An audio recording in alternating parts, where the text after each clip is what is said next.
Voici les 12 dernières heures d'actualité mondiale en 2 minutes et 10 titres. Première France.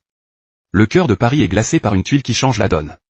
Une mobilisation agricole inédite embrase le pays pendant que Paris tente de maîtriser une épidémie de dermatose nodulaire bovine et que des routes sont bloquées par des agriculteurs exaspérés. Le gouvernement lance une grande campagne de vaccination d'urgence et promet des aides économiques massives pour éviter un effondrement du secteur laitier et viande. Les tensions rurales montent à un point rarement vu dans les campagnes françaises. Deuxième Australie.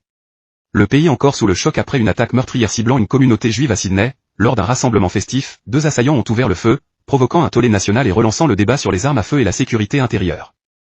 Troisième Ukraine. Sur le front diplomatique, Berlin devient théâtre d'un rebondissement intense, Kiev et ses alliés américains annoncent des progrès significatifs dans des garanties de sécurité, tandis que des plans d'accord controversés sont discutés à huis clos pour sceller une possible paix avec Moscou. Quatrième Chine. Hong Kong retentit d'un verdict qui fait jaser, le magnate des médias pro-démocratie Jimmy Lai a été condamné dans un procès très suivi, suscitant critiques internationales sur la liberté de la presse et les lois de sécurité locale. Cinquième Maroc. L'agenda météo s'emballe, des inondations importantes à Safi et dans plusieurs régions ont entraîné des perturbations majeures, mettant à l'épreuve les infrastructures et les capacités d'alerte du pays.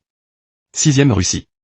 Alors que la politique énergétique s'intensifie, Moscou discute d'une possible prolongation des restrictions sur les exportations de carburant, ce qui pourrait redistribuer la carte des flux mondiaux de pétrole et de gaz. Septième Cambodge. Le spectre d'un conflit renaît avec la région frontalière thaïlandaise, où des tensions diplomatiques et militaires ont relancé une crise qui pourrait impliquer des médiations internationales urgentes. Huitième Soudan.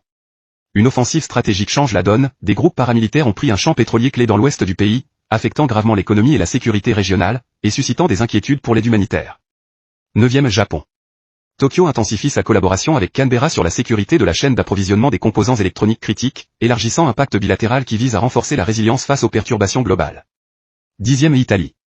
À Venise, une femme a foncé sa barque de livraison dans le pont historique du Rialto, endommageant des pierres héritées du Moyen Âge et déclenchant une enquête sur la sécurité patrimoniale de la Sérénissime.